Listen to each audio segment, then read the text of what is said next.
Respected organizers of Research Forum, distinguished colleagues and participants, good afternoon to all of you. It is an honor and privilege for me to welcome you to this international webinar on challenges under COVID-19 pandemic, which has been organized by Research Forum. I wish to extend my deep appreciation to the Research Forum Authority for inviting me to share my thoughts on the challenges of SME sector and the economy of South Asian countries in COVID-19 pandemic under the title of Challenges under COVID-19 pandemic. I thank and welcome the participants of the webinar who will share their knowledge and experience with their colleagues and ensure an outcome that is grounded in the concrete realities of minimizing the impact of pandemic on SME sector of South Asian countries. Dear colleagues, the economy of South Asian countries is mainly based on sustainable SME sector. These countries have sustained a period of robust growth that has alleviated poverty and made notable advances in health and education sectors over the past few years. World Bank reports that between 2013 to 2016, the growth in South Asian countries increased from 6.2% to 7.5%, while growth rates of other developing nations of the world remained flat or even turned negative. The report also expected that the countries in South Asian region will continue this growth trajectory, estimated at 6.7% in 2021 and 4.4% in 2022, climbing from historic lows in 2020 and putting the region on a path to recovery from COVID-19 pandemic. India, the largest economy in South Asian countries, comprises the bulk of the region's economy, is expected to grow more than 10% in the fiscal year 2021 to 2022. The outlook for Bangladesh, Nepal and Pakistan have also been revised upward, supported by better than expected remittance inflows. Bangladesh GDP is expected to increase by 3.6%. Nepal's GDP is projected by 2.7% in the fiscal year 2022. Pakistan's growth is expected to reach 1.3% in 2021, while Sri Lanka's growth is expected to recover to 3.4% in 2021. Dear participants, due to COVID-19 pandemic, the most impacted business enterprises are small and medium enterprises in the South Asian region. Although these enterprises have lack of access to financial services, but it accounts for about 90% of the businesses and more than 50% of the employment in this region. SME sector of South Asian region accounts for 30% of GDP. The economies of the South Asian countries are primarily based on sustainable development of SMEs, with which majority of people are attached. SMEs are getting the highest priority among the policymakers of SAARC countries due to their proven multidimensional contributions to the socio-economic development of the countries. These enterprises are easy to start, need comparatively less capital, generate more employment, and produce goods that meet local demands as well as contribute to the export earnings. As such, SAARC countries could sustain a period of robust growth due to the strong base of SMEs in this region. Since the beginning of 2020, the coronavirus has been spreading around the world that also attacks South Asian countries, which is the highest population density area of the world. More than 1.89 billion people are living now in this region, which are expected to rise to 2.1 billion by 2030. Informality is persistent across the economic structures and workforces in the South Asian region. Due to COVID-19, frequent lockdowns, closures of the businesses and retail stores, social distancing, have severely caused supply disruptions and activities of SMEs, especially economic disruptions affected small and medium enterprises, exports and creation of job opportunities in this region. Due to COVID-19 pandemic, the livelihood of a large portion of the workers in SME sector was severely impacted. Now many businesses need to make up for the lost revenues and millions of workers. Dear colleagues, COVID-19 has a severe impact on SME sectors of South Asian countries. It has deteriorated the financial health of the SMEs and increased social risks and vulnerabilities in the economies of South Asian countries. Although measures like closure of offices, restaurants, hotels, schools, colleges, and educational institutions, international borders, suspension of visas, imposition of complete international and domestic travel bans, and ban on public gatherings significantly helped control the coronavirus spread in South Asian countries. Tourism, exports, and remittances, which are important sources of foreign exchange earnings for South Asian countries, have also been affected significantly due to COVID-19 pandemic, and the economies are likely to shrink for the first time in last 4 decades. As per the International Monetary Fund's IMF forecast, the overall GDP growth rate for the South Asian countries was expected to be in the range. As per the International Monetary Fund's forecast, the overall GDP growth rate for the South Asian countries was expected to be in the range of 18%, that means Maldives, to 3.8%, Bangladesh in 2020, where 5 countries were expected to have negative growth trajectory. A sharp fall of GDP or negative growth of GDP means that a significant part of the population lost income during the financial year 2020-2021. While population is growing and inflation is rising, the reduction in GDP means per capita income will decline further. That will affect the livelihoods of the general public in South Asian region. Dear participants, COVID-19 has severely disrupted the regional trade and supply chains. Many countries of the world have temporarily closed their borders, reduced or sometimes halted non-essential imports, and cancelled import orders from other countries. South Asian countries' growth in the last few decades was fueled by their export growth, which were also disrupted due to the disruption of the world supply chains. Due to COVID-19, South Asian countries are expected to experience a slightly higher inflation in 2020-2021.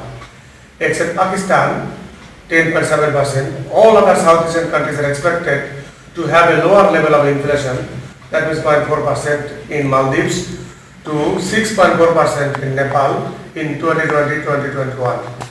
Lower revenue collection and higher current spending also will increase the fiscal deficit to the GDP of the South Asian countries.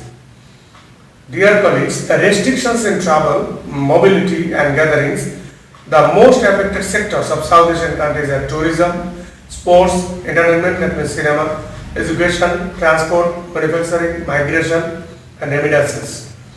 South Asian countries mainly rely on foreign remittances, which is one of the main sources of foreign exchange earnings and household income. With the closure of the remittance, transfer businesses, loss of employment abroad, and absence of travel back home, remittance inflow in South Asian countries is declined significantly due to this COVID. Losing jobs in SMEs is also another impact of COVID-19, which is the highest number in South Asian region.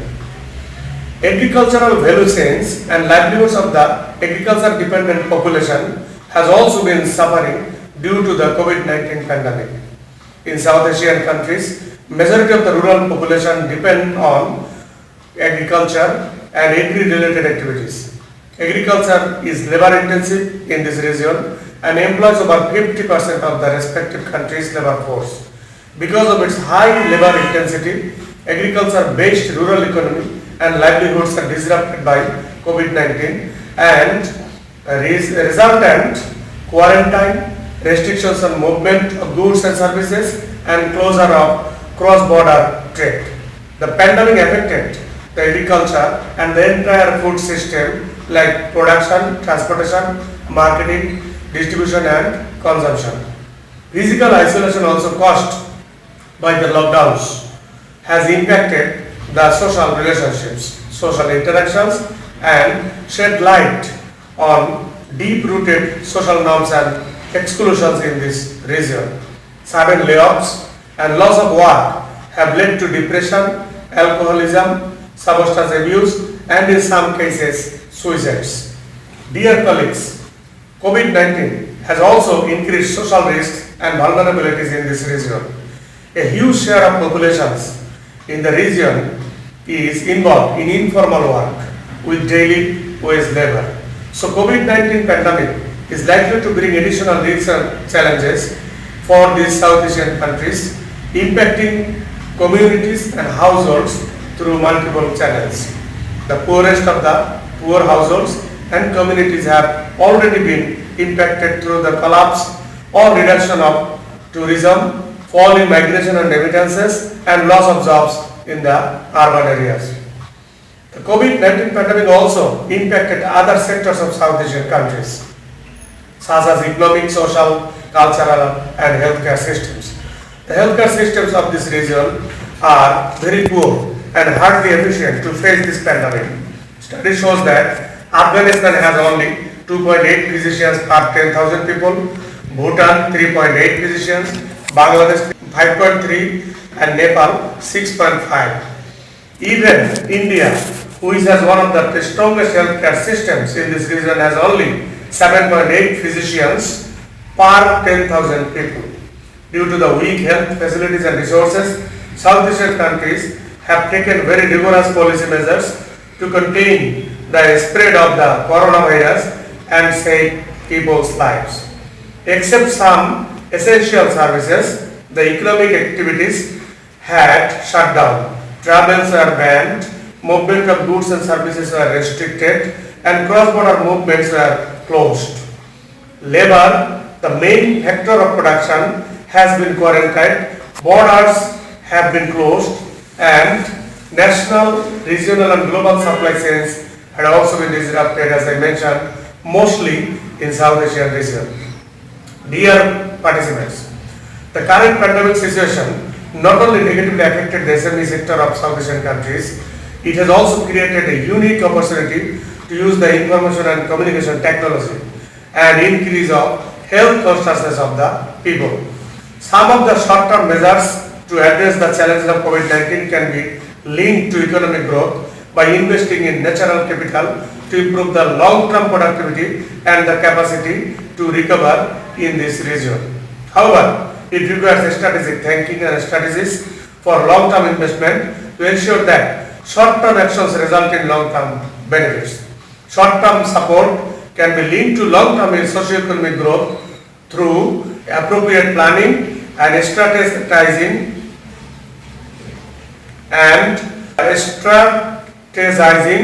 which will improve the social and environmental conditions for the sustainable recovery of the health and economic sectors in this region. The continuous lockdowns has also prompted actors involved in supply chains to adopt a number of important private sector innovations to cope with the pandemic restrictions. E-commerce has been growing steadily in the recent years in South Asian countries due to increased digital connectedness and the development of information and communication technologies. During the pandemic, for example, consumer-led groups on Twitter, Facebook and WhatsApp have organized with farmer and producer organizations in several countries to find the ways of bringing food to markets. Health services and medical goods is another sector where future growth potentials were created due to COVID-19 pandemic. People are now more conscious about their health and the governments may thus invest more in strengthening health facilities. This is likely to increase the demand for health and medical products, including food items with health benefits. This would create an increased demand for health and medicinal products, including the foods with nutritional benefits in this region. Dear participants, although the governments of South Asian countries have responded promptly and adopted several policy measures to contain the spread of COVID-19, support the poor people to ensure food and provide stimulus to economic sectors, the recovery from these losses will take longer time. The governments of South Asian countries have responded quickly in this pandemic. The major focus of the government response on preparations to contain the spread of the virus, increase resources for the healthcare systems, including financial support for medical testing and treatment of the diseases, as well as fiscal support for emergency public interventions to increase hospital capacity and medical supplies. All the governments of South Asian countries have extended their social protection programs, cash and food, and provided resources for supporting poor and vulnerable groups, and provided wage support to low-wage workers. Besides supporting vulnerable people, governments of South Asian countries have also adopted various fiscal and monetary measures to minimize the short-term economic pain and to inject liquidity into the financial system. The governments have adopted different measures, including concessional lending to prioritized sectors, reduced restrictions on payments such as forbearance of taxes, rent and utility payments, and deadlines for loan payments to make liquidity available and to provide flexibility for debtors. Government of India has adopted a measure of zoning the country based on the prevalence of the coronavirus cases to relax the lockdown and gradually restart economic activities in the areas where the virus is absent or low in number. India's central bank has introduced measures to increase liquidity, to increase access to credit for the pharmaceutical, construction and tourism industries. Bangladesh government is providing 50 to 70% subsidy to farmers for buying harvesters to address the challenges of labor shortage in paddy harvesting. The governments of Bhutan, Myanmar and Nepal have also rolled out different measures to stimulate SMEs in this region. Bearable land border between Bangladesh and India has opened recently after the lockdowns to facilitate movement of people on emergency ground. Under these circumstances, it is opined by the experts that the South Asian governments must navigate skillfully between virus control and resumption of economic activity by launching fundamental reforms to enhance productivity in SME sector.